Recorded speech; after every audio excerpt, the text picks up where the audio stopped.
Hello बच्चों, स्वागत है आपका अपने यूट्यूब चैनल विकास जीनियस एकेडमी में।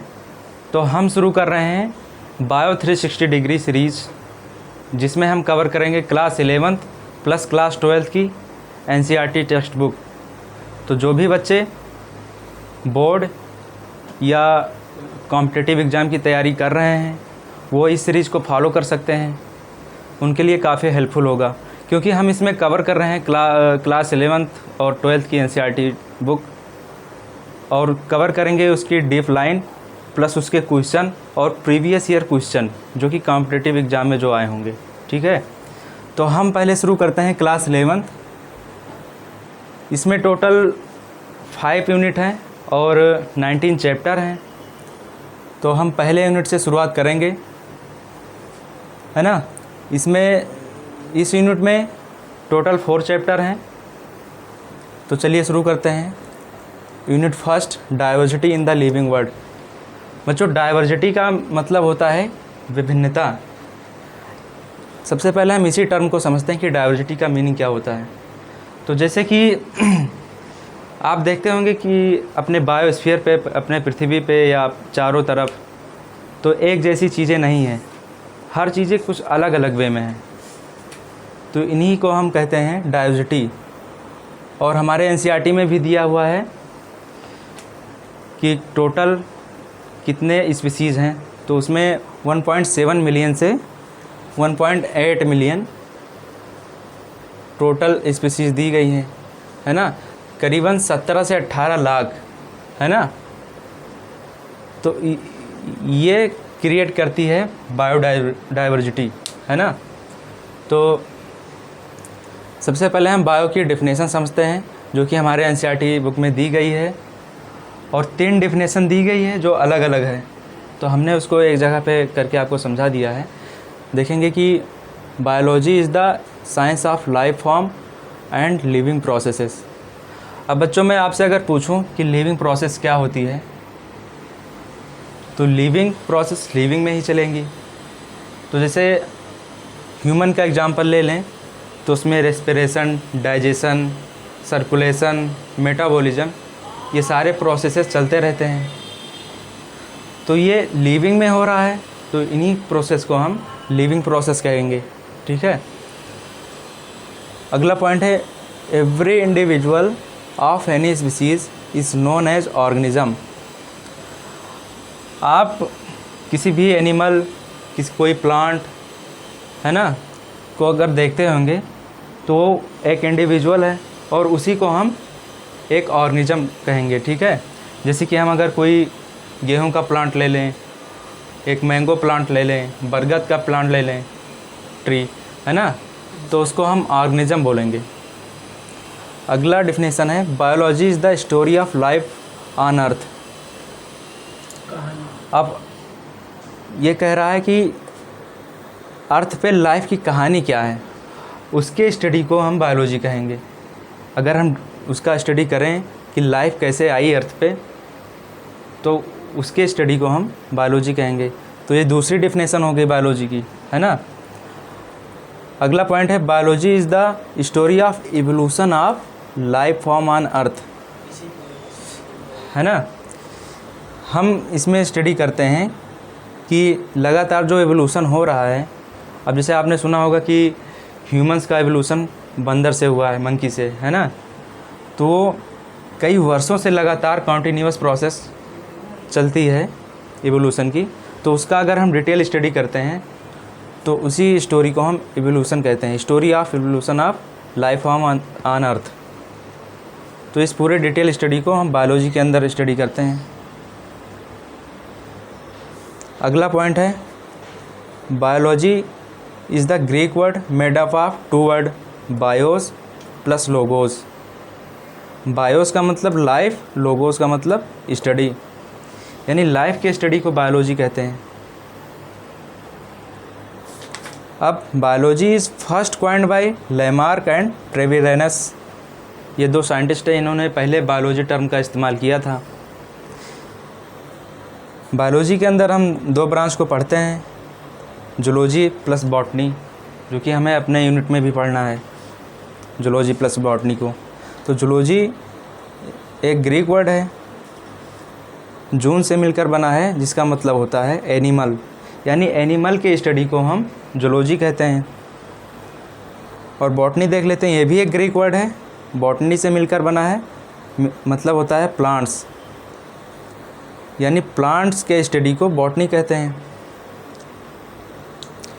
अगला पॉइंट है फादर ऑफ बायोलॉजी, है ना। Father of biology, father of science and father of zoology, ये तीनों टाइटल अरिस्टोटल को दिया गया है ना। अब हमारे क्लास 11th में 5 यूनिट हैं, तो आपको हर यूनिट में एक साइंटिस्ट मिलेंगे, है ना। तो इसके पहले एक टर्म और बता देते हैं कि फादर ऑफ बॉटनी की अगर बात करें तो थियोफ्रेस्टस को बोलते हैं। किसको? थियोफ्रेस्टस, ये फादर ऑफ बॉटनी है ना। लिख देते हैं फादर ऑफ बॉटनी।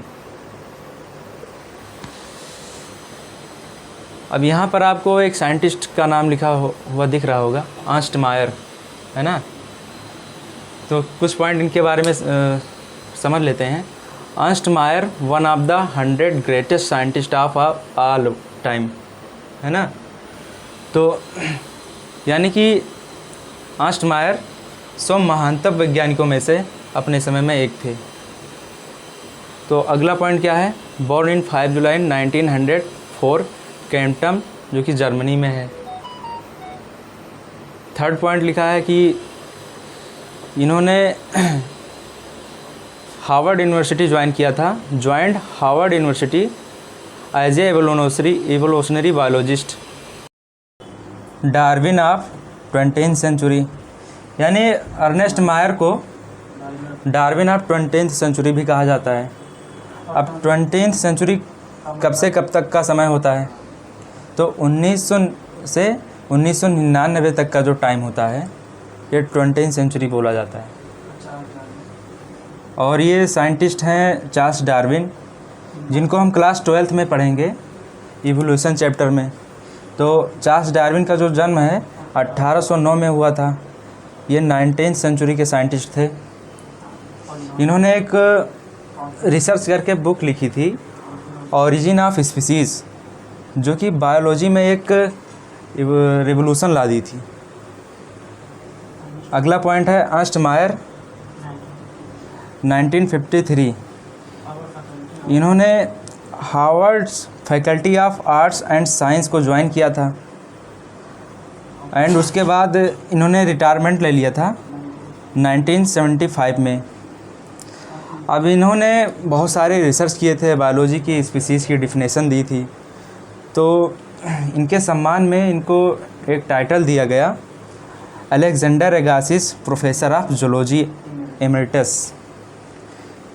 ये टाइटल इनको दिया गया, है ना। तो अगला पॉइंट है currently accepted definition of biological species. अब इस स्टेटमेंट के पहले स्पीसीज़ के डिफिनेशन में बहुत सारे कन्फ्यूजन हुआ करते थे। स्पीसीज़ की जो डिफिनेशन थी वो गलत हो जाती थी। तो इन्होंने जो सबसे एक्सेप्टेड बायोलॉजिकल स्पीसीज़ की जो डेफिनेशन दी, वो सबसे ज़्यादा एक्सेप्ट की गई, given by Ernst Mayar. Ernst मायर ने ही दिया था। अर्नस्ट मायर का जो साइंटिफिक कैरियर था बच्चों, वो 80 ईयर का इनका कैरियर था। अब 80 ईयर के साइंटिफिक कैरियर में इन्होंने कई सारे फील्ड में काम किया था। जैसे कि पहला फील्ड है इनका history and philosophy of biology, second ornithology. Ornithology में बच्चों हम बर्ड्स का स्टडी करते हैं, है ना। सिस्टमेटिक्स तीसरा फील्ड था इनका।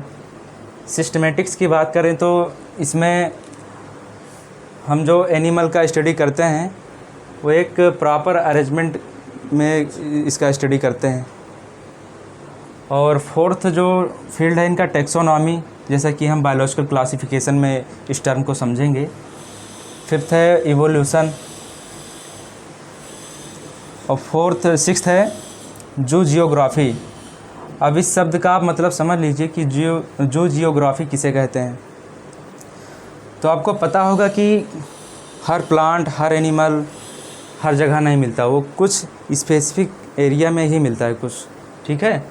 तो जो geography study of animal in a particular area, ठीक है, तो उसमें हम इसी का स्टडी करते हैं जो जियोग्राफी में। अर्नस्ट मायर को अपने साइंटिफिक रिसर्च के लिए 3 प्राइजेस भी दिए गए। पहला प्राइज़ है बाल्जन प्राइज़, जो कि 1983 में दिया गया, है ना। ईयर बच्चों याद रखना ज़रूरी है, ईयर भी पूछता है कॉम्पिटिटिव एग्ज़ाम में।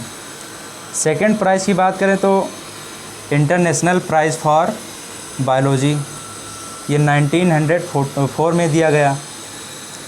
थर्ड प्राइज़ है क्राफोर्ड प्राइज़, जो कि 1999 में इनको दिया गया।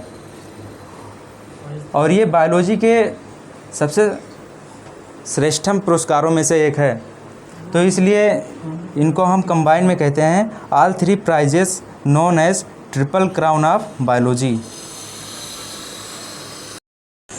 तो चैप्टर 1 में आप देखेंगे कि एनसीईआरटी के अकॉर्डिंग तो टोटल 2 टॉपिक दिए गए हैं। 1.1 what is living and 1.2 taxonomic category. बच्चों ये 1.2 लिखा है या 1.1 लिखा है, ये पहला 1 चैप्टर को बता रहा है और ये उसके टॉपिक को बता रहा है, यानी chapter 1 and topic number 1, chapter number 1 and topic number 2। तो एनसीईआरटी में कुछ इसी तरह इसका नोटेशन दिया गया है। तो ये तो एनसीईआरटी में गिवन है, लेकिन ये टॉपिक एनसीईआरटी में गिवन नहीं है, जबकि कॉम्पिटिटिव एग्ज़ाम में क्वेश्चन यहाँ से भी पूछा जाता है। तो चलिए इसको हम पहले कवर कर लेते हैं कि इस टॉपिक में क्या क्या है। तो इसमें कैरेक्टरिस्टिक ऑफ लिविंग में पहला टॉपिक ग्रोथ है, reproduction, cellular organisation, metabolism and consciousness and interaction, है ना। तो पहला यहाँ आप देखेंगे कि ग्रोथ को बताया गया है, ऑल लिविंग ऑर्गेनिज्म ग्रो। अब ग्रोथ तो सभी ऑर्गेनिज्म में होती है ना। क्या नॉन लिविंग ऑब्जेक्ट भी ग्रो करते हैं? तो इसका आंसर होगा हाँ, नॉन लिविंग ऑब्जेक्ट भी ग्रो करते हैं। तो किस क्राइटेरिया पे ये ग्रो करेंगे, तो इसको हम अभी आगे पढ़ते हैं। तो अगला पॉइंट यहाँ पर देखेंगे कि a dead organism does not grow.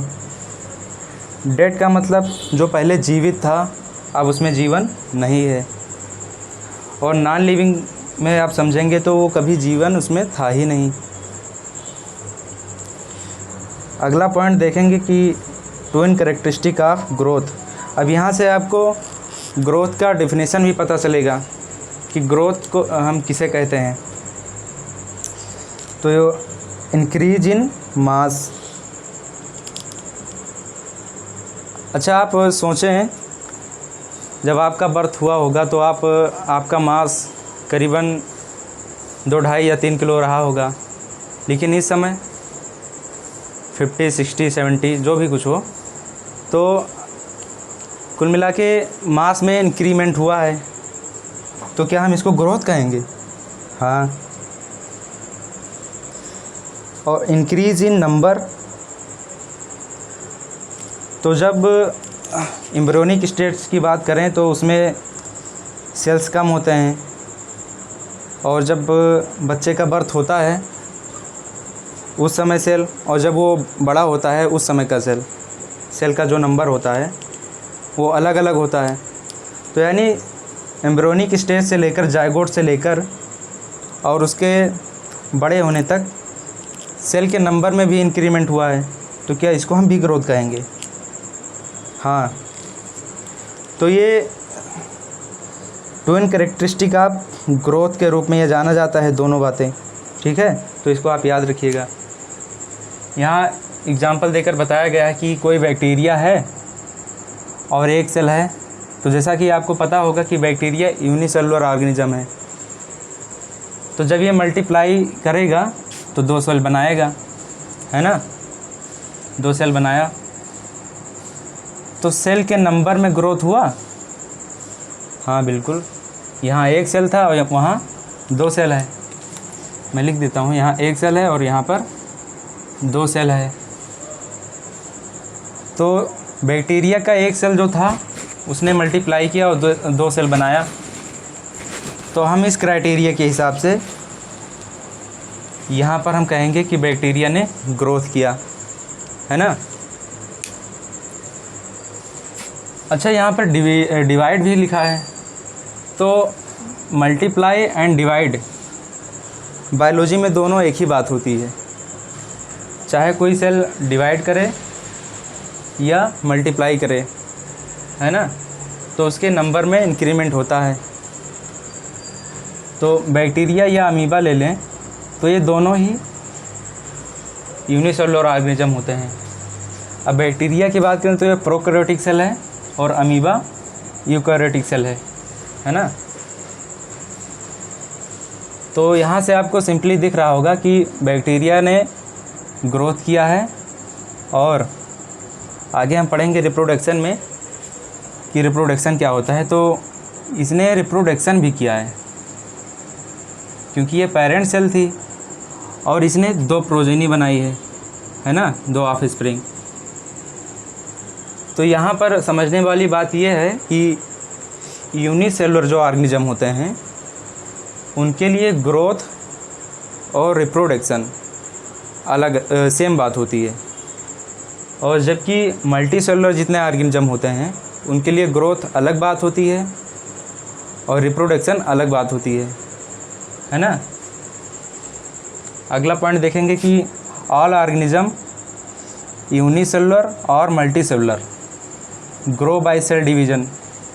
अब यहाँ आप देखेंगे कि बैक्टीरिया ने सेल डिवीज़न किया, और सेल डिवीज़न अगर हम लोग अपने ह्यूमंस में देखें तो हमारे अंदर भी होता है सेल डिवीज़न, है ना। क्योंकि जो हमारी सोमैटिक सेल्स होती हैं उसमें भी सेल डिवीज़न लगातार चलता रहता है। तभी तो हम जब डाइट लेते हैं तो देखते हैं आप हेल्दी हो जाते हैं, यानी सेल नंबर बढ़ा, सेल की ग्रोथ हुई, सेल डिवाइड किया, तभी तो हेल्दी हुए। तो हम एग्ज़ाम्पल के तौर पे समझेंगे ह्यूमंस के एग्ज़ाम्पल से, जाइगोट से। आप देखेंगे कि यहाँ जाइगोट जो है यहाँ पर 1 सेल है ना। अब जाइगोट 1 सेल है, अब इसमें सेल ने डिवीज़न नहीं किया, इसमें क्या हुआ, ग्रोथ।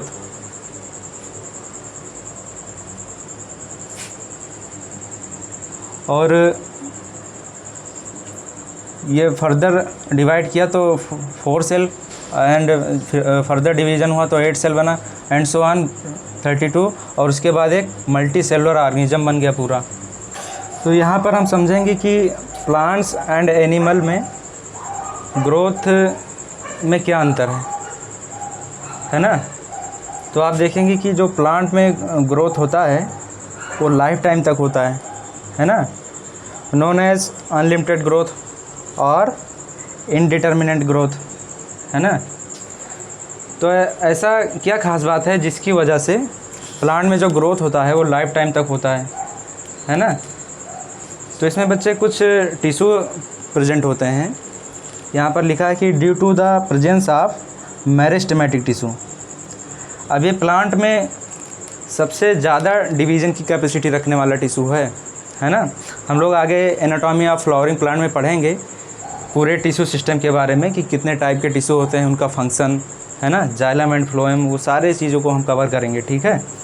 तो यहाँ पर आप देखेंगे कि जो मेरिस्टेमेटिक टिश्यू होता है इसमें डिवीज़न की प्रॉपर्टी सबसे ज़्यादा होती है, और ये प्लांट के एपिकल पार्ट में प्रेजेंट होता है।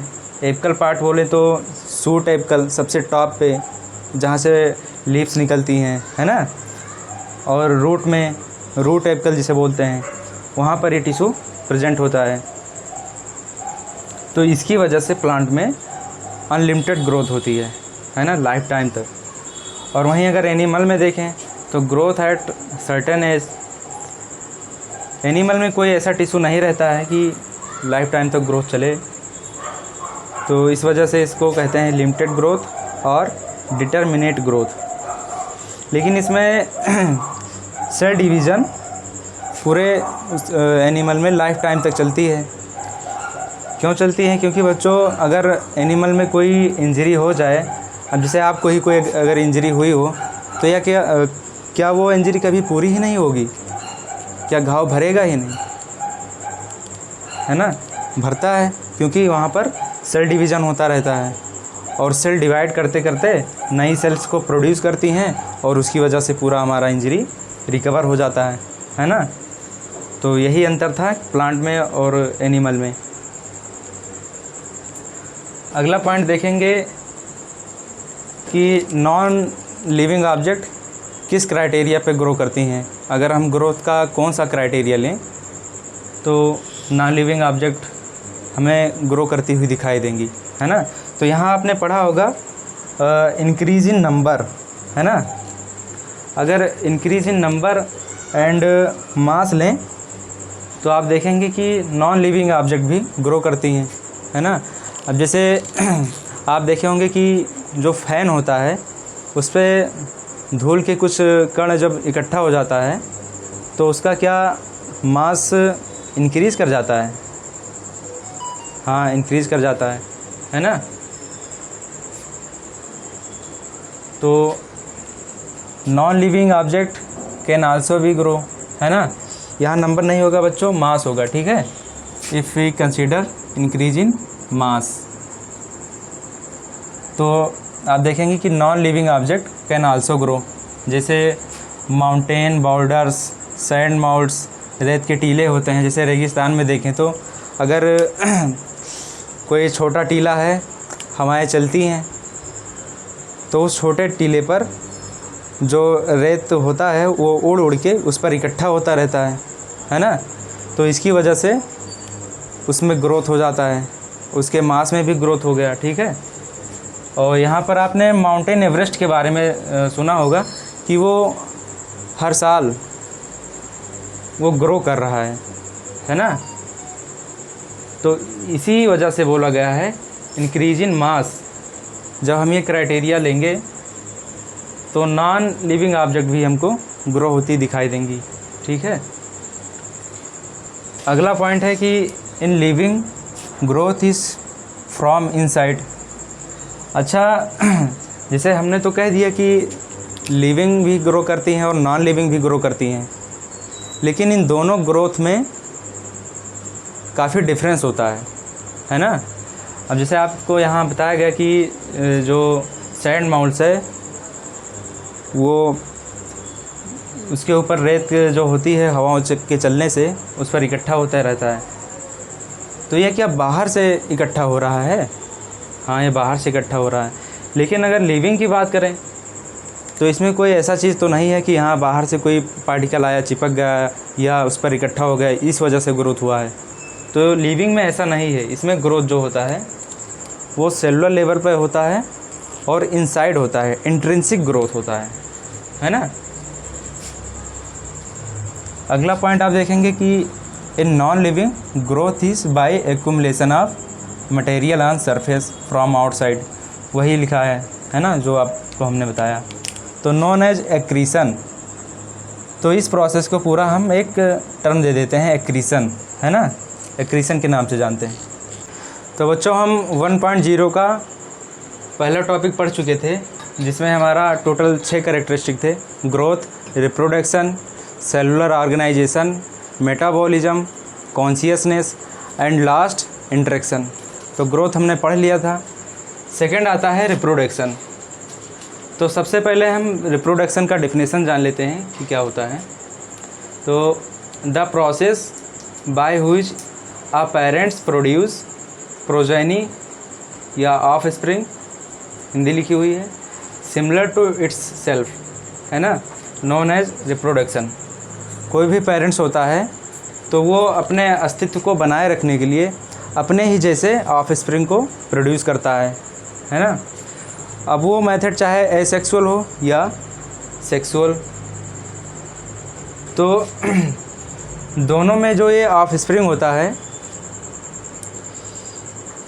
हो सकता है ज़्यादा सिमिलर हो अपने पेरेंट्स से, हो सकता है कम सिमिलर हो, तो यहाँ आप देखेंगे कि in asexual reproduction progeny are more similar to its parent, है ना, and in sexual reproduction progeny are more or less, है ना, मोर आर लेस होगा यहाँ पे। तो in sexual reproduction progeny are more और less similar to its parents, less similar to its parents, ठीक है। यहाँ पर आप देखेंगे कि रिप्रोडक्शन के 2 टाइप होते हैं, एसेक्सुअल और सेक्सुअल, है ना।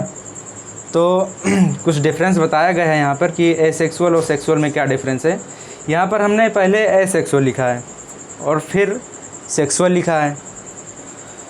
तो बच्चों आपको बता दें कि सबसे पहले एसेक्सुअल रिप्रोडक्शन नेचर में इन्वॉल्व हुआ, देन उसके बाद सेक्सुअल। तो ये इवोल्यूशन का क्रम है, ठीक है, इसलिए एसेक्सुअल को पहले लिखा गया है। तो in asexual reproduction offspring exactly similar to parents, है ना, यानी इसमें कोई उसके ऑफ स्प्रिंग में कोई ज़्यादा वेरिएशन नहीं होता है। और सेकंड पॉइंट है गैमेट मे और मे नॉट बी फॉर्म। तो एसेक्सुअल रिप्रोडक्शन में ऑफ स्प्रिंग प्रोड्यूस करने के लिए पेरेंट्स गैमेट का फॉर्मेशन कर भी सकता है और नहीं भी कर सकता है ना। तो यहाँ पर थर्ड पॉइंट देखेंगे कि नो फर्टिलाइजेशन अकर, तो इसमें फर्टिलाइजेशन होता ही नहीं है। और सेक्सुअल रिप्रोडक्शन में जो ऑफ स्प्रिंग होता है मोर आर लेस सिमिलर, ये पॉइंट पहले ही डिस्कस कर चुके हैं। Gamete must be formed. अच्छा, अगर सेक्सुअल रिप्रोडक्शन में गैमेट का फॉर्मेशन नहीं हो रहा है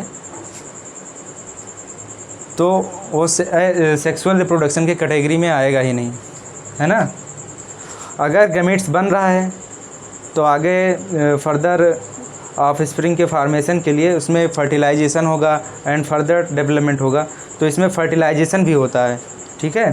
फर्टिलाइजेशन का मीनिंग ये है कि जो गैमेट्स पेरेंट्स के द्वारा बनाए गए हैं उनका फ्यूजन, उसी को कहते हैं फर्टिलाइजेशन।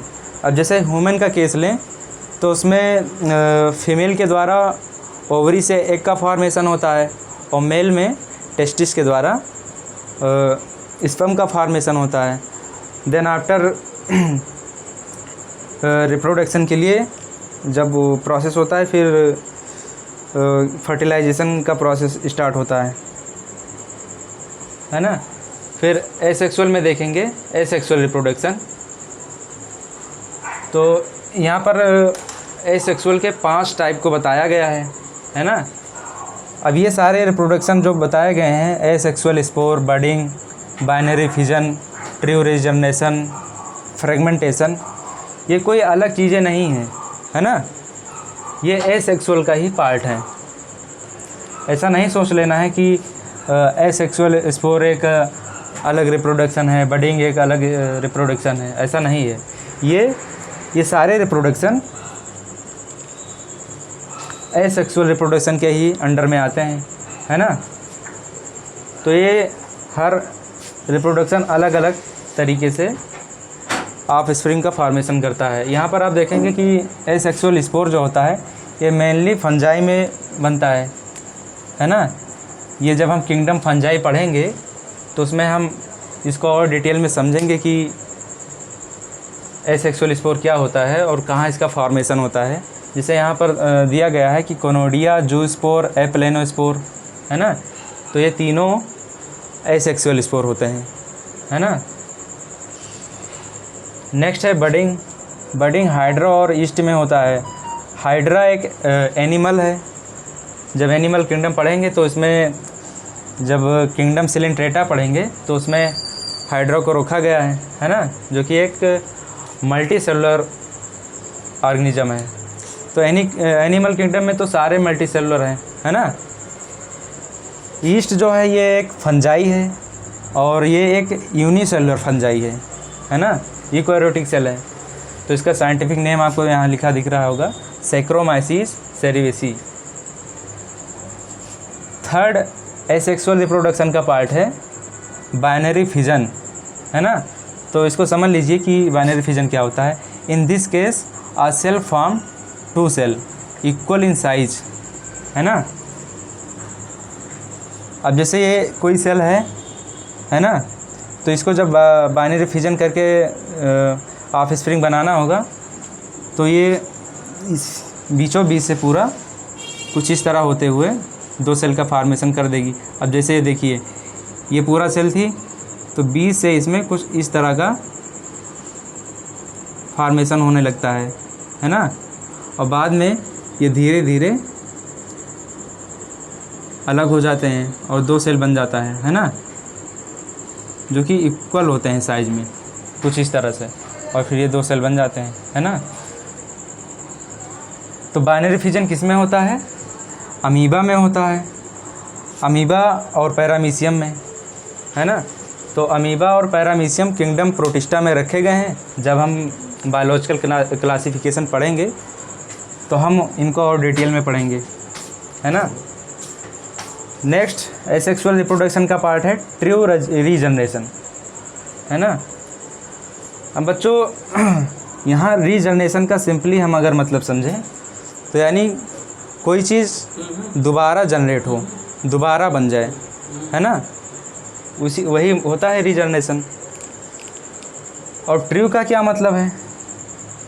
तो यहाँ पर आपको बताया गया है कि a body part of organism can form whole organism, है ना। तो एग्जाम्पल में प्लेनेरिया है, तो जैसे हमने एग्जाम्पल के तौर पे बताया है कि ये पूरा एक प्लेनेरिया की बॉडी है ना। अगर हम इसको बीच से कट कर दें तो कुछ इस तरह दिखेगा, है ना। लेकिन जब हम बात कर रहे हैं ट्रू रीजनरेशन की, है ना, तो इसमें जो ये दो कटे हुए पार्ट हैं, अब ट्रू जनरेशन की बात कर रहे हैं तो ट्रू जनरेशन में कटा हुआ पार्ट एक पूरा प्लेनेरिया फिर से बना देगा, है ना। यहाँ देखेंगे कि ये जो कटा हुआ पार्ट था, है ना, ये पूरा एक प्लेनेरिया बना दिया। ऐसा ही इसमें भी होगा, है ना। ये देखिए पूरा प्लेनेरिया बना दिया।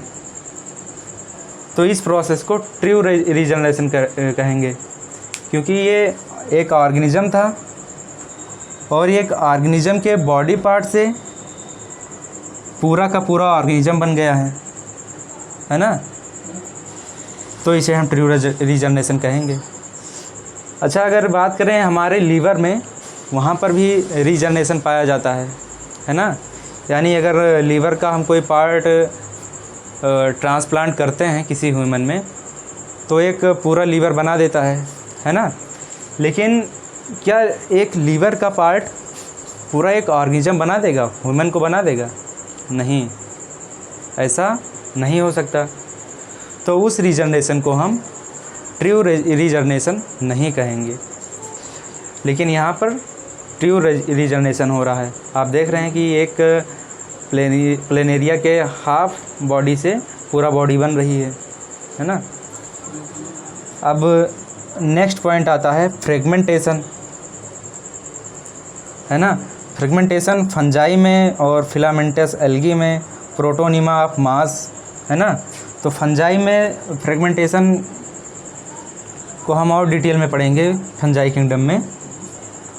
फिलामेंटस एल्गी में होता है, ये एग्जाम्पल है, इसको याद कर लेना है, ठीक है। और प्रोटोनिमा ऑफ मास क्या होता है, तो इसको हम प्लांट किंगडम में पढ़ेंगे और डिटेल में कि प्रोटोनिमा क्या होता है। तो यहाँ पर हम बता देते हैं कि प्रोटोनिमा एक गैमेटोफाइट है ना, जो कि स्पोरोफाइट से बनता है, डायरेक्टली स्पोर से, स्पोरोफिटिक जनरेशन से, ठीक है। तो ये टेरिडो में पढ़ते हैं, है ना। नहीं, प्रोटोनिमा मासस में है।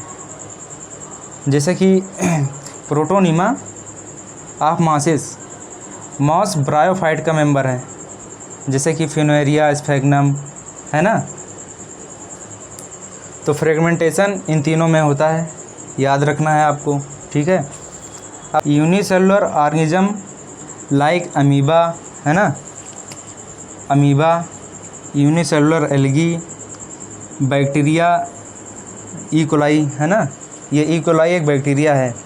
तो इसमें growth and reproduction are synonyms, है ना।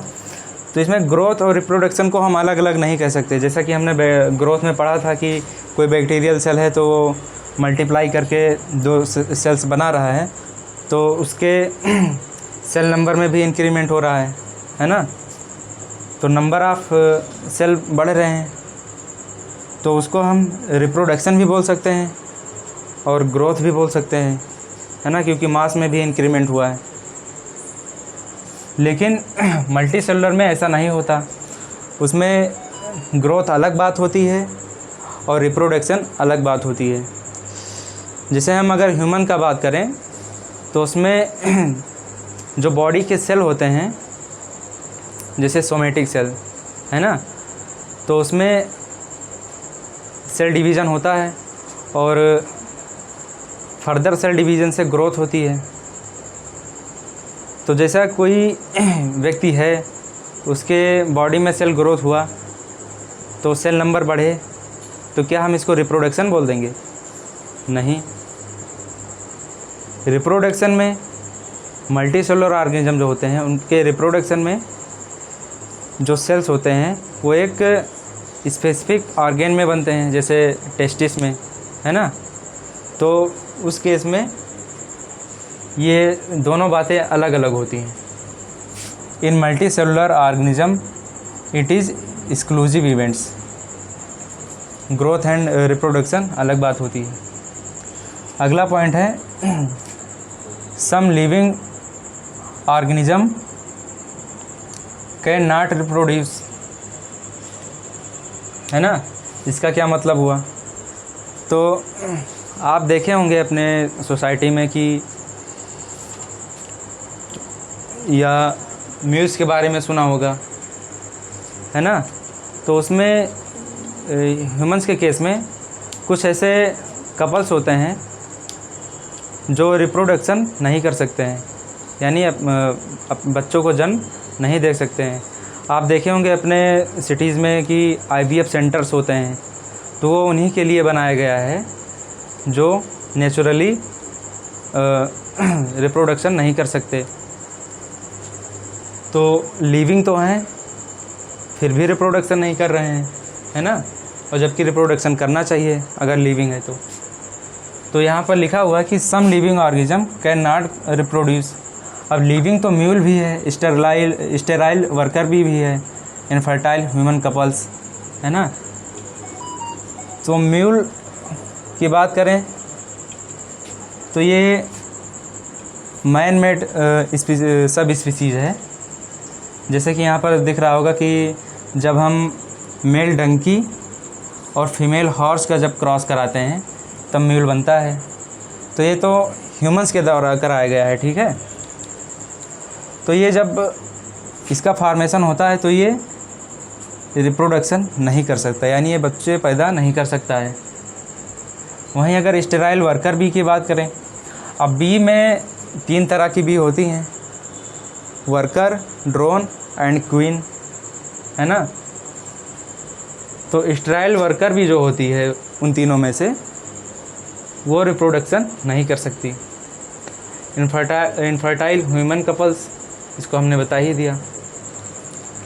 तो ये तीनों लिविंग तो हैं लेकिन रिप्रोडक्शन नहीं कर सकते हैं, है ना। तो अगला पॉइंट देखते हैं, no non living object can reproduce और रेप्लिकेट बाय इटसेल्फ। तो लिविंग में के केस में हमने देखा कि सारे लिविंग रिप्रोड्यूस नहीं कर सकते, और नॉन लिविंग के केस में हम देखेंगे तो कोई ऐसा नॉन लिविंग है ही नहीं जो रिप्रोड्यूस कर सके या रेप्लिकेट कर सके, ठीक है। तो अगला पॉइंट है reproduction is non defining property. अब इसको हमने नॉन डिफाइनिंग प्रॉपर्टी क्यों कहा? अब आप सोचिए ज़रा, हमारा टॉपिक 1.0 चल रहा था, कैरेक्टरिस्टिक ऑफ लिविंग, जिसमें हमने ग्रोथ को पहले पढ़ा और रिप्रोडक्शन चल रहा है हमारा। तो ग्रोथ की बात करें तो ग्रोथ लिविंग में होता था और नॉन लिविंग में भी हो रहा था। तो ग्रोथ को अगर लेकर हम कहें कि कौन लिविंग है और कौन नॉन लिविंग, तो ये बात हम क्लियर नहीं कर पाएंगे कि कौन लिविंग है कि और कौन नॉन लिविंग है ना। और वही बात रिप्रोडक्शन में भी आ जाती है। अब रिप्रोडक्शन को लेकर हम कैसे कहेंगे कि कौन लिविंग है कौन नॉन लिविंग है ना, क्योंकि रिप्रोडक्शन की अगर बात करें तो ऑल लिविंग नॉन रिप्रोड्यूस है ना। Reproduction is non defining property इसी कारण से हो जाता है क्योंकि रिप्रोडक्शन सभी लिविंग में नहीं हो रहा है, जबकि रिप्रोडक्शन नॉन लिविंग में होता ही नहीं है ना। अब यहाँ पर दो स्टेटमेंट हम बोल रहे हैं, आप उसका आंसर सोच के बताइएगा कि रिप्रोडक्शन अकर इन ऑल लिविंग है ना, रिप्रोडक्शन अकर इन ऑल लिविंग। तो ये बात गलत हो जाएगी क्योंकि हमने यहाँ पढ़ रखा है कि some living organism not reproduce है ना। अगर मैं सेकंड स्टेटमेंट कहूँ कि reproduction occur in non living, तो इसको भी हमने पढ़ लिया है कि रिप्रोडक्शन नॉन लिविंग में होता ही नहीं। ऐसा कोई नॉन लिविंग है ही नहीं जिसमें रिप्रोडक्शन हो है ना। यहाँ पर स्टेटमेंट भी लिखा है, no non living object can not reproduce और रेप्लिकेट। तो इस तरह से स्टेटमेंट भी में क्वेश्चन बन सकता है ना, और एक्सप्लेन करने को भी आ सकता है अगर सब्जेक्टिव पेपर आपका है। तो कैरेक्टरिस्टिक ऑफ लिविंग में बच्चों हम 2 टॉपिक पढ़ चुके थे, टोटल 6 टॉपिक थे, growth, reproduction, cellular organisation, metabolism, consciousness and last interaction. तो थर्ड टॉपिक है हमारा सेलुलर ऑर्गेनाइजेशन है ना। तो all living organism made up of cell.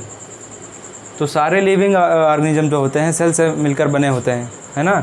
ऐसा कोई लिविंग ऑर्गेनिज्म नहीं है जिसके पास सेल ना हो, क्योंकि सेल के बिना कोई लाइफ एग्जिस्ट कर ही नहीं सकती है ना।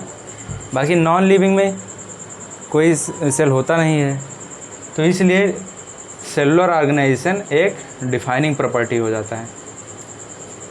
अब फोर्थ पॉइंट आ जाता है मेटाबॉलिज्म। तो in living many reaction occur in organism. अब मैनी रिएक्शन जैसे ग्लाइकोलिसिस को हम ले लेते हैं, तो ग्लाइकोलिसिस एक ग्रुप ऑफ रिएक्शन है, इसमें बहुत सारे रिएक्शन कंबाइन हैं, तब हम ग्लाइकोलिसिस से बोल रहे हैं। और ये कि यह एक रिएक्शन मेटाबॉलिक रिएक्शन है ना, जो सेल के अंदर चलता है। तो ग्लाइकोलिसिस में ग्लूकोज टूटता है, पायरुविक एसिड बनता है, फिर देन फर्दर एटीपी सिंथेसिस होती है और एनर्जी का फार्मेशन होता है ना। तो यह एक मेटाबॉलिक रिएक्शन ही तो हुआ जो सेल के अंदर चलता रहता है, ठीक है। तो मेटाबॉलिज्म का अगर हम डेफिनेशन देखें तो sum of total all chemical reaction occurring in our body it is called metabolism है ना। अगला पॉइंट है it is present in all living organism without any exception है ना। एक्सेप्शन का मतलब अपवाद। तो मेटाबॉलिज्म हर लिविंग में होता है ना, और ऐसा कोई लिविंग ऑर्गेनिज्म है नहीं कि जिसमें मेटाबॉलिज्म ना हो रहा हो। अगर मेटाबॉलिज्म स्टॉप तो उसको डेड माना जाएगा है ना।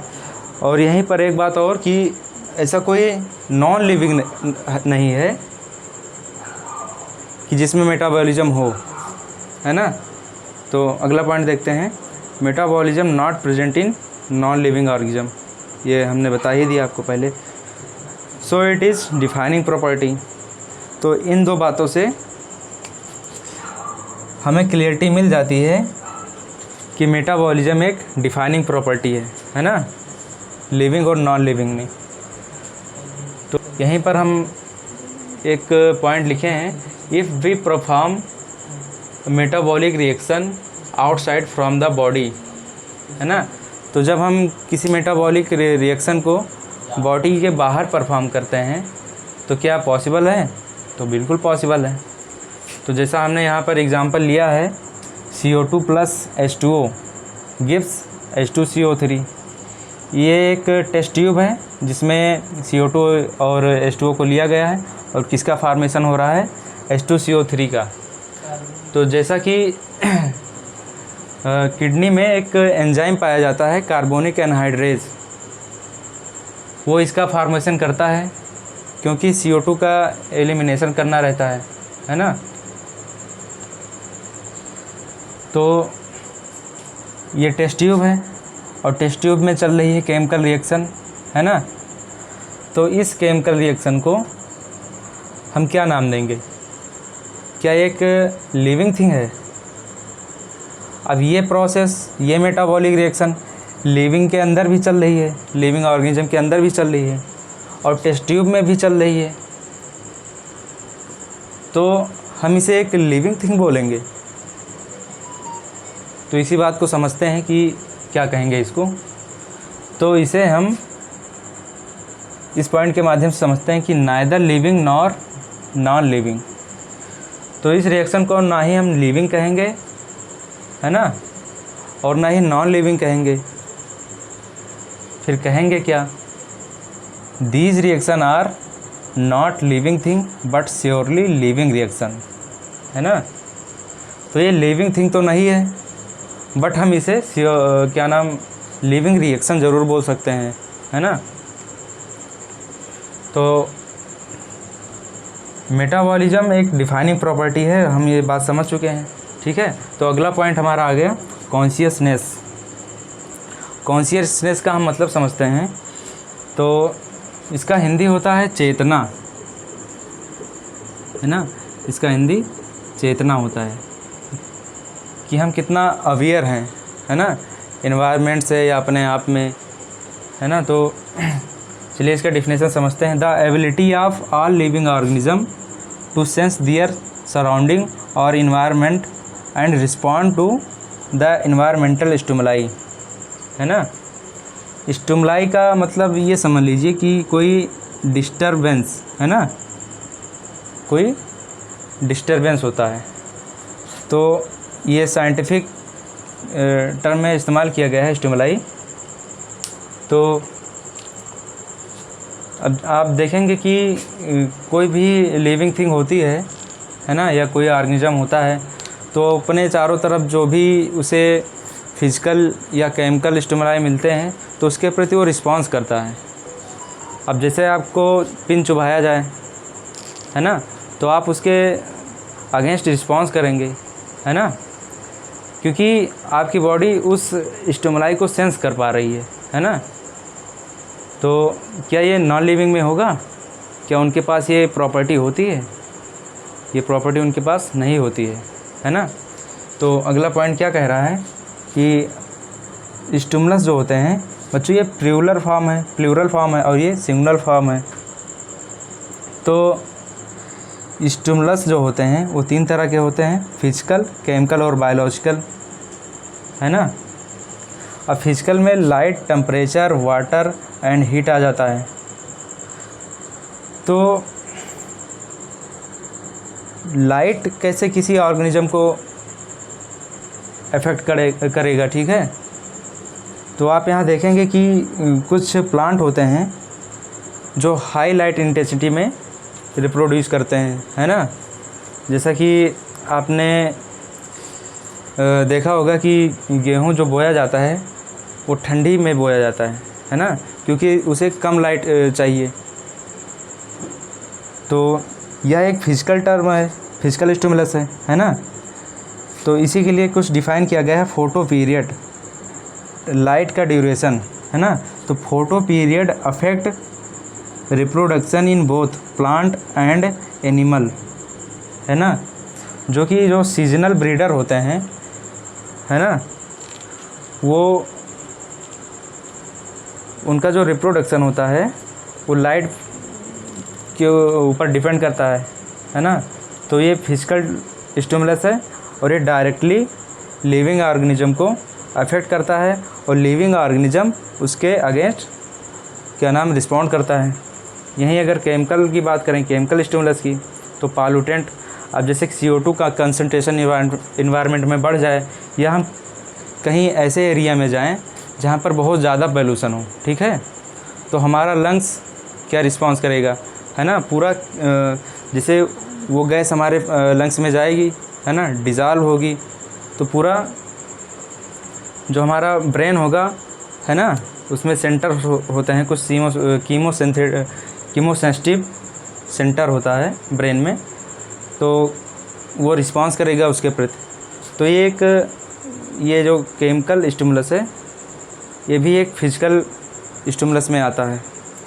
बायोलॉजिकल स्टिमुलस भी हो सकता है, जैसे अदर ऑर्गेनिज्म, अब जैसे कोई ऑर्गेनिज्म किसी एरिया में रह रहा हो, है ना, और उसी एरिया में कोई दूसरा ऑर्गेनिज्म इंट्रोड्यूस कर दिया जाए, है ना, तो हो सकता है जो ऑर्गेनिज्म पहले उस एरिया में रह रहा होगा तो वो उससे प्रभावित हो, है ना, या उसके अंदर कुछ डर पैदा हो कि हाँ ये मेरा शिकार कर लेगा, है ना, तो ये बायोलॉजिकल रिस्पांस हो गया, जो कि ये भी एक स्टिमुलस है ना।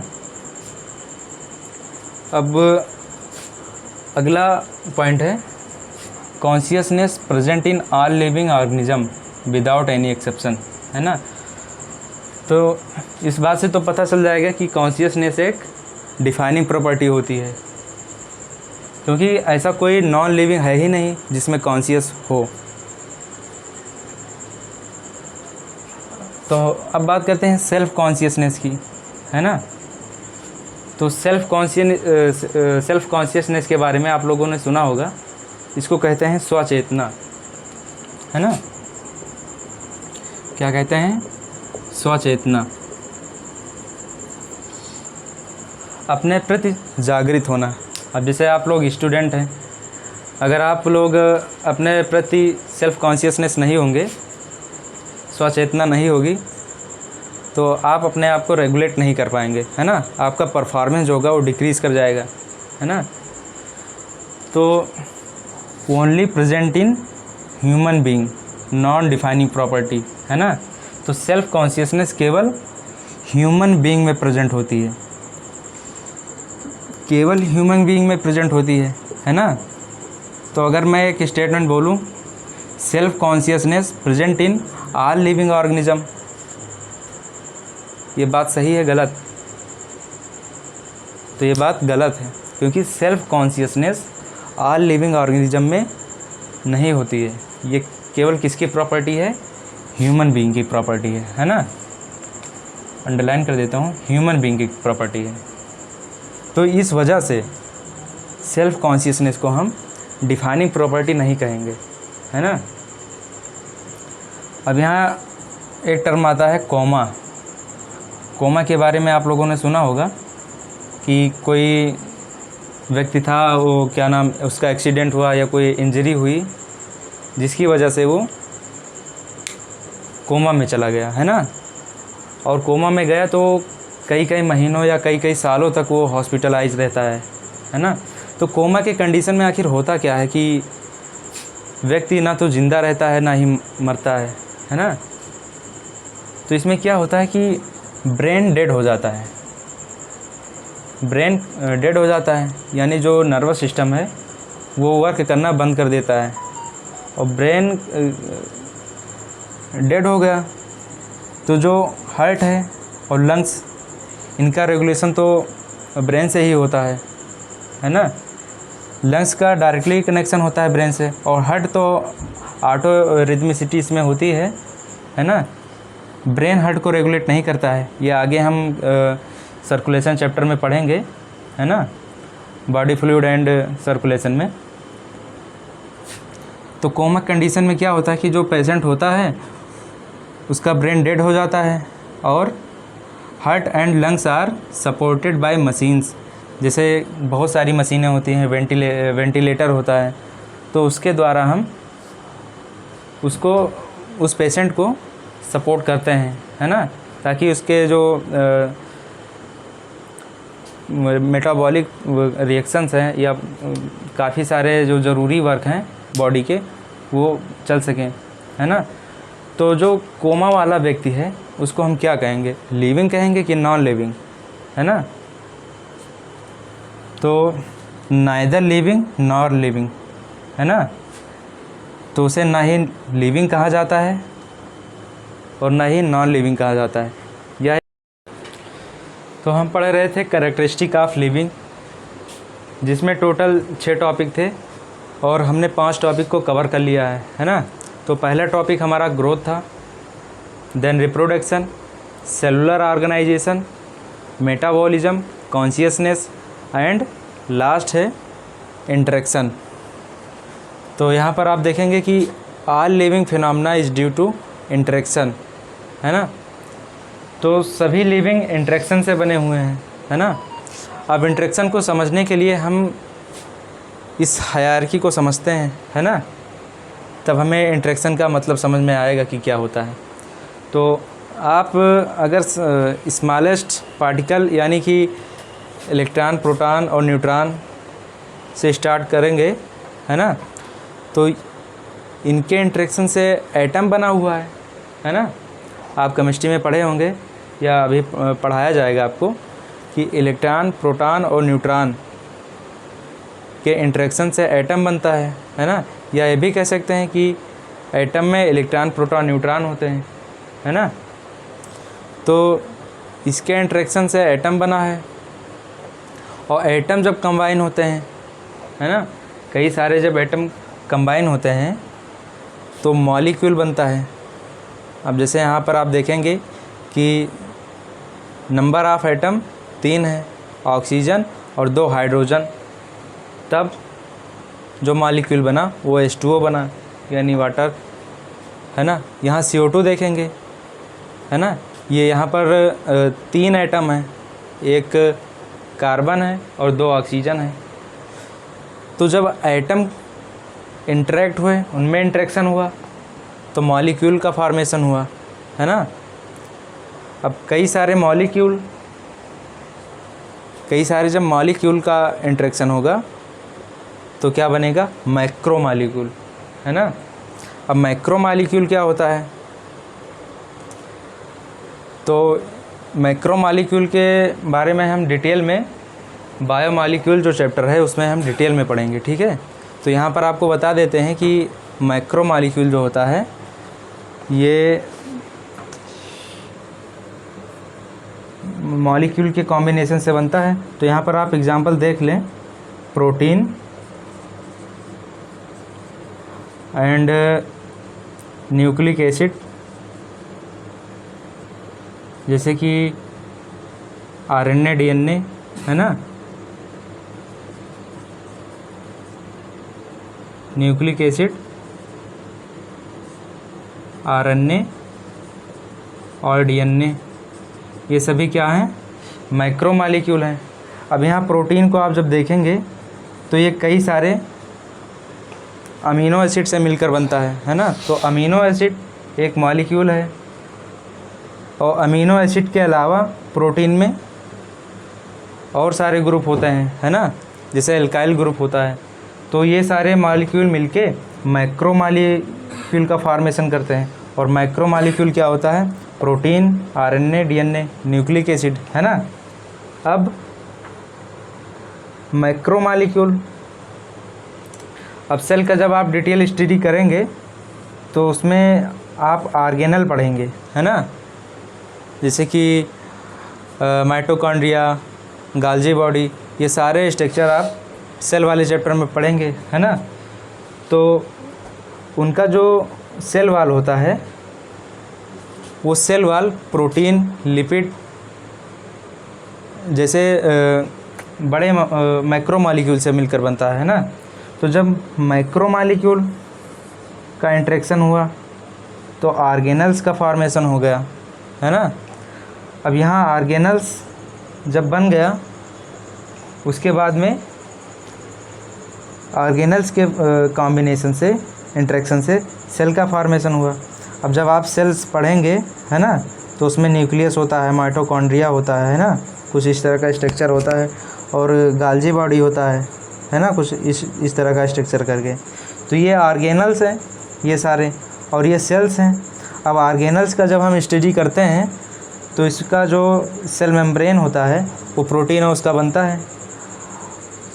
तो ऑर्गेनल जो हैं ये आपस में इंटरेक्ट हुए, यानी कंबाइन हुए, तो ये पूरा सेल का फॉर्मेशन कर दिए, है ना। तो इससे ऑर्गेनल के इंटरेक्शन से सेल का फॉर्मेशन हुआ, है ना। अब कई सारे सेल जब आपस में इंटरेक्ट करेंगे, है ना, तो आपने डेफिनेशन पढ़ा ही होगा कि group of cell is known as tissue and usually performing common function, है ना। इसके बारे में हम और डिटेल में एनिमल टिश्यू में पढ़ेंगे, स्ट्रक्चरल ऑर्गेनाइजेशन में, है ना। तो जब टिश्यू में इंटरेक्शन होता है तो टिश्यू मिलके ऑर्गेन का फॉर्मेशन कर देते हैं, और ऑर्गेन से ऑर्गेन सिस्टम बन जाता है ना। अब जैसे हमारा हार्ट एक ऑर्गेन है ना, किडनी भी एक ऑर्गेन है, लीवर भी एक ऑर्गेन है ना। अब ये सारे ऑर्गेन हैं, लेकिन इनको एक कलेक्टिवली कहा जाए तो ये एक साथ मिलकर ऑर्गेन सिस्टम बना देते हैं, है ना।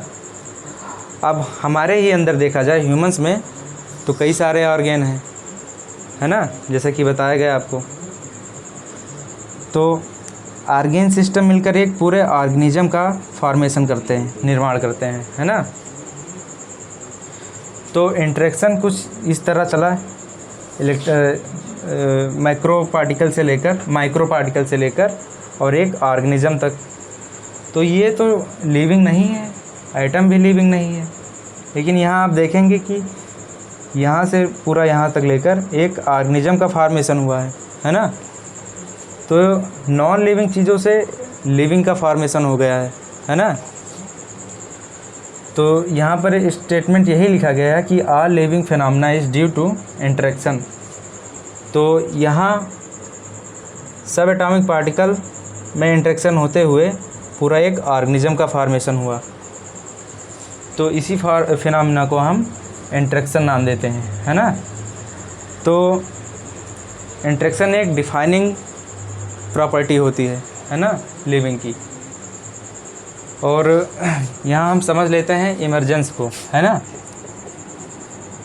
इमर्जेंस क्या होता है। तो जैसे ये हायरार्की आपको दिख रही होगी, तो यहाँ से हम कोई लोअर उठा लें, लोअर हायरार्की लेवल पे, है ना। तो जैसे हमने सेल को लिया, तो हमने सेल को लिया, सेल से टिश्यू, टिश्यू से ऑर्गेन, ऑर्गेन से ऑर्गेन सिस्टम, है ना। तो आप देखेंगे कि यहाँ ऑर्गेन जो है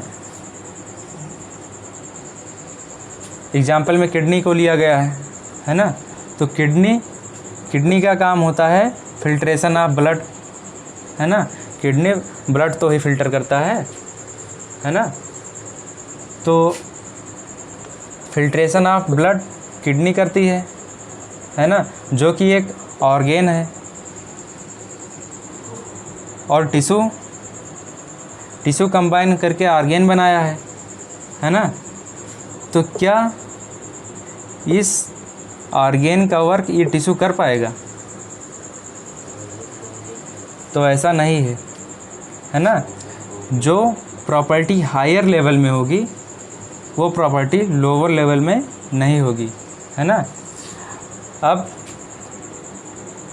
इसका कंपेयर अगर करते हैं हम टिश्यू और ऑर्गेन का, तो टिश्यू जो होता है ये लोअर लेवल पे आएगा और ऑर्गेन हायर लेवल पे आएगा, है ना।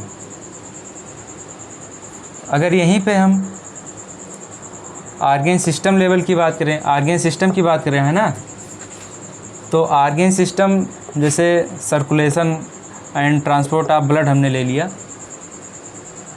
तो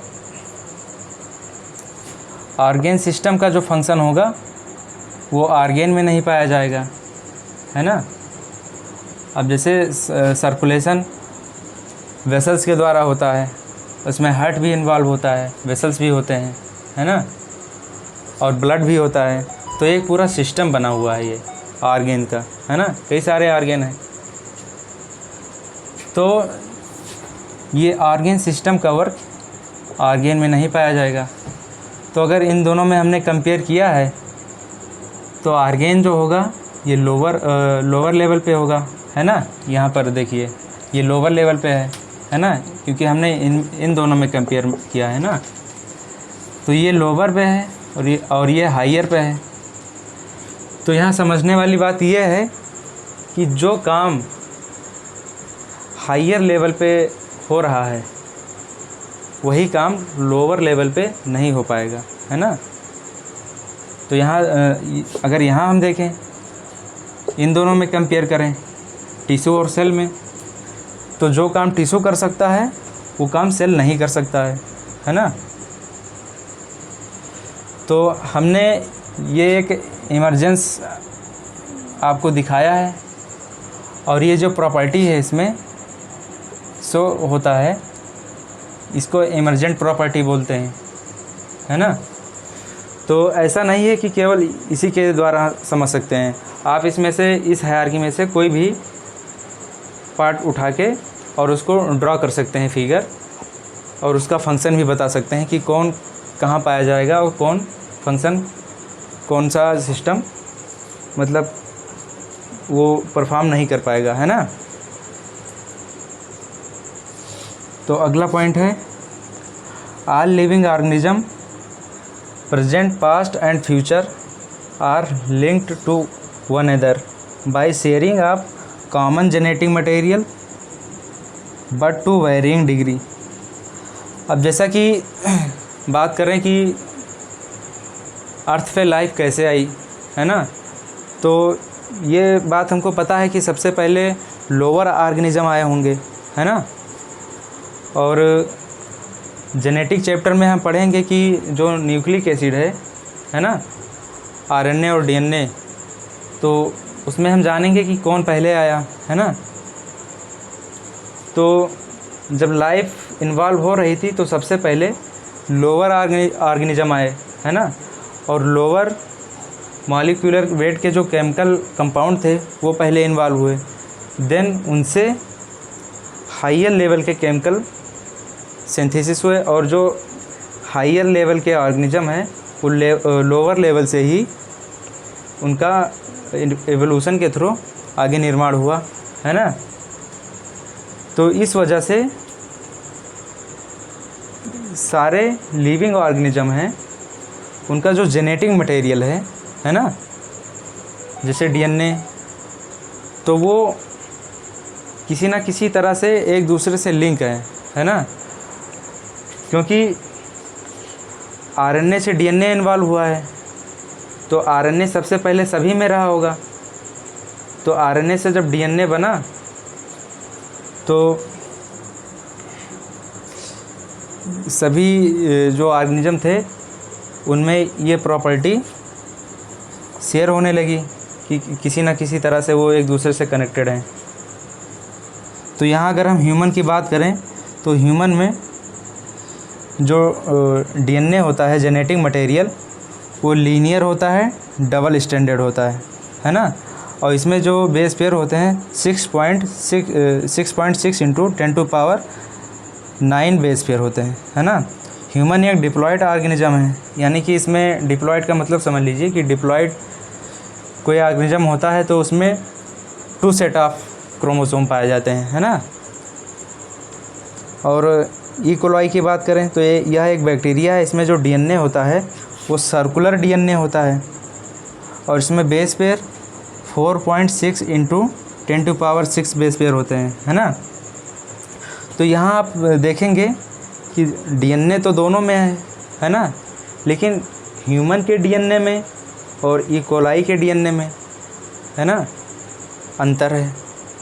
यहाँ पर ये लीनियर डीएनए है और यहाँ पर ये सर्कुलर डीएनए है, और बेस पेयर में भी अंतर है, नंबर ऑफ़ बेस पेयर में भी वेरिएशन है, लेकिन डीएनए दोनों में पाया जाता है। तो वही बात यहाँ पे लिखी है, are living organism present past and future, है ना, are link to one other by sharing of common genetic material such as DNA but to varying degree. तो यहाँ से आप ये बात समझ चुके होंगे। अब इस चैप्टर में हमारे पास एनसीईआरटी के अकॉर्डिंग 2 टॉपिक थे और ये टॉपिक एनसीईआरटी में नहीं गिवन था, जबकि क्वेश्चन कॉम्पिटिटिव एग्ज़ाम में आते रहते हैं यहाँ से। तो हमने इस टॉपिक को कवर कर लिया है। अब शुरू करते हैं जो टॉपिक एनसीईआरटी में गिवन है, यानी कि what is living and taxonomic category, है ना। तो एनसीईआरटी में कुछ इस तरह गिवन है 1.1 करके व्हाट इज़ लिविंग। तो यहाँ पर आप देखेंगे every different kind of organism represent a species. तो आप किसी भी ऑर्गेनिज्म को देखते हैं तो वो ऑर्गेनिज्म एक स्पीसीज़ को रिप्रेजेंट करता है। अब जैसे आप एक डॉग को देखें तो वो एक स्पीसीज़ है, आप ह्यूमन को देखें तो वो एक स्पीसीज़ है, आप अगर मस्टर्ड प्लांट को देखें तो वो भी एक स्पीसीज़ है, मैंगो प्लांट देखें स्पीसीज़ है, एलिफेंट देखें स्पीसीज़ है। तो आप कोई भी लिविंग ऑर्गेनिज्म अगर देख रहे हैं तो हम उसको एक स्पीसीज़ कहेंगे, है ना। अब बात आती है कि पूरे वर्ल्ड में यानी पूरे धरती पर कितने तरह के कितने स्पीसीज़ हैं, है ना। तो यहाँ पर ये पॉइंट है, the number and type of organism represent biodiversity, है ना। तो बायोडाइवर्सिटी क्यों इतना ज़्यादा है, तो ये अकॉर्डिंग टू IUCN यह एक संस्था होती है, international union of conservation of nature, है ना। तो इसके अकॉर्डिंग जो टोटल स्पीसीज़ की नंबर है वो 1.7 to 1.8 मिलियन, मतलब कि 17 से 18 लाख जातियाँ हैं, है ना, इस डाटा के हिसाब से। और यही डाटा हमें पूरे एनसीईआरटी में फॉलो करना है, चाहे वो 11th का पार्ट हो या 12th का पार्ट हो, हमें यही डाटा फॉलो करना है ना। तो इतनी जातियां हैं, तो इन जातियों की वजह से बायोडाइवर्सिटी क्रिएट होती है ना। और जब 17 से 18 लाख स्पीसीज़ हैं तो हमें उन्हें पढ़ने में डिफ़िकल्टी होगी, है ना। उनका नाम कैसे रखा जाए, किस नाम से बुलाया जाए, है ना। तो उसमें भी बहुत सारे वेरिएशन आ जाते हैं। कोई ऑर्गेनिज्म होता है कि एक प्लेस पे किसी दूसरे नाम से जाना जाता है, दूसरे जगह किसी दूसरे नाम से, तो इससे बहुत सारा कन्फ्यूज़न क्रिएट होता है ना। तो इसके लिए हम कुछ टर्म पढ़ेंगे यहाँ पर, नॉमेनक्लेचर, है ना। तो यहाँ पर आप देखेंगे कि नॉमेनक्लेचर क्या होता है। तो द प्रोसेस ऑफ नेमिंग, यह एक प्रोसेस है ऑर्गेनिज्म को नाम देने का, है ना। तो इसको हम क्यों पढ़े, तो यहाँ पर देखिए, ये organism known by many name in all over the world so create confusion, है ना, सो रिक्वायर्ड प्रॉपर नेमिंग। तो इसीलिए हमें प्रॉपर नेमिंग यानी नॉमेनक्लेचर की ज़रूरत पड़ती है ना। यहाँ आप देखेंगे कि लोकल नेम या कॉमन नेम, है ना, जो प्लेस टू प्लेस वेरी करते हैं। यहाँ एक एग्जांपल दिया गया है चीना रोज़ का।